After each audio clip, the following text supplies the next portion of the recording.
Cinta Pilu Putri Sunan Muria di balik makam keramat Masin Kudus. Sumber https://www.detik.com/. Kudus, sebuah makam di Desa Kandang Mas, Kecamatan Dawe, Kabupaten Kudus, Jawa Tengah dikeramatkan oleh warga setempat. Konon makam itu menyimpan kisah pilu percintaan antara Putri Sunan Muria dengan santri keturunan dari Kerajaan Mataram. Makam tersebut adalah peristirahatan terakhir Raden Ayu Nawangsih dan Raden Bagus Rinangku yang berada di Dukuh Masin, Desa Kandang Mas. Makam itu berada di sebuah bukit. Untuk sampai di makam, warga harus berjalan kaki sejauh 300 meter menaiki jalan setapak. Suasana makam terlihat asri. Di sekitar makam terdapat banyak pepohonan jati yang masih rindang dan lebat. Warga tidak berani mengambil kayu jati itu karena dikeramatkan oleh warga setempat. Peziarah biasanya datang setiap Rabu, Kamis, dan Jumat.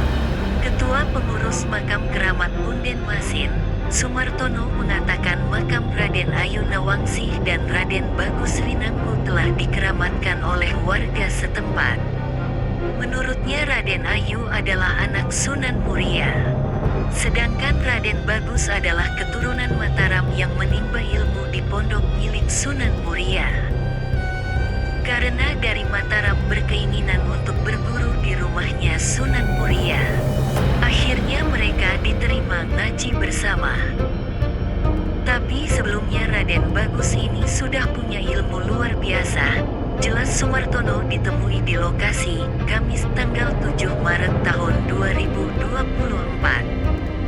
Sumartono menceritakan ada sebuah kisah percintaan di balik makam itu. Konon kata dia Raden Ayu dengan Raden Bagus menjalin hubungan asmara. Namun karena caranya yang dinilai kurang baik, akhirnya berakhir dengan kematian.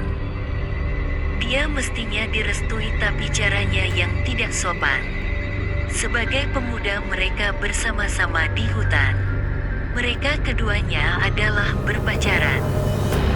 Karena Den Ayu ini sudah diincar oleh orang lain termasuk murid dari Sunan Muria yang bernama Cibolek yang dari Bulu Manis Kajen Pati, ini hanya nama samaran, terang dia. Dia mengatakan di balik hubungan asmara keduanya ternyata ada santri dari Pati yang bernama Cibolek menaksir Raden Ayu. Sayang Raden Ayu tidak menyukai Cibolek karena jelek. Raden Ayu memilih Raden Bagus. Namun hubungan keduanya diam-diam diawasi oleh Cibolek hingga dilaporkan kepada Sunan Muria. Cibolek itu jelek, cebol, kecil, memiliki keinginan untuk mempersunting Raden Ayu. Dia Raden Bagus datang itu Raden Ayu tidak memperhatikan Cibolek tetapi yang diperhatikan adalah Raden Bagus. Akhirnya Raden Bagus diberikan pekerjaan oleh Sunan Muria untuk jaga padi di wilayah Muria Selatan atau sekarang Masin, terang dia. Raden Bagus ditugaskan oleh Sunan Muria untuk mengawasi padi di sawah. Raden Ayu kata dia sering mengirim makanan kepada Raden Bagus saat menjaga padi di sawah.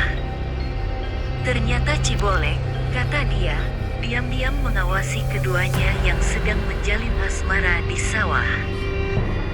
Cibolek diam-diam melaporkan keduanya kepada Sunan Muria jika keduanya berpacaran di sawah. Raden Bagus disuruh jaga padi di sawah. Raden Ayu sering datang untuk mengirim makanan, Witing Tresno apa-apa jadi tertarik. Akhirnya mereka itu dilaporkan Cibolek kepada Sunan Muria. Anak panjenengan Raden Ayu tidak sopan, di sawah dia pacaran dengan Raden Bagus, terang Sumartono. Akhirnya dibuktikan oleh Sunan Muria ketanyaannya, mereka masih pacaran. Akhirnya dilaporkan, di rumah lalu diberikan arahan oleh Sunan Muria. Namun mereka tetap menjalin hubungan, lanjut Sumartono yang sudah belasan tahun menjadi ketua pengurus makam keramat Masin itu. Sumartono menceritakan, Cibolek melihat saat lagi mereka pacaran lagi. Cibolek lalu melaporkan kepada Sunan Muria bahwa padinya dirusak dimakan burung itu. Padinya dimakan habis. Akhirnya dilaporkan, tetapi saat Sunan Muria datang melihat padinya ternyata tidak ada yang rusak dan masih utuh. Singkat cerita, Sunan Muria murka melihat anaknya yang menjalin hubungan dengan Raden Bagus. Sunan Muria bahkan mengancam akan memanah putrinya sendiri. Nahas ancamannya itu justru menjadi kenyataan dan dia memanah ke putrinya. Raden Bagus yang melihatnya langsung menghadang. Panah itu lalu mengenai Raden Bagus hingga meninggal dunia. Singkat cerita, Raden Ayu didatangi oleh Sunan Muria, karena anaknya sudah senang dengan Raden Bagus. Saya tidak mau pulang kalau tidak bersama dengan Raden Bagus. Kalau tidak mau pulang saya jemparing anak panah karena berniat jemparing di sini ada setan. Akhirnya lepas. Raden Bagus tahu kalau Raden Ayu mau kena jemparing, terus dihalangi oleh Raden Bagus dan akhirnya meninggal. Akhirnya dimakamkan di sini, terang dia.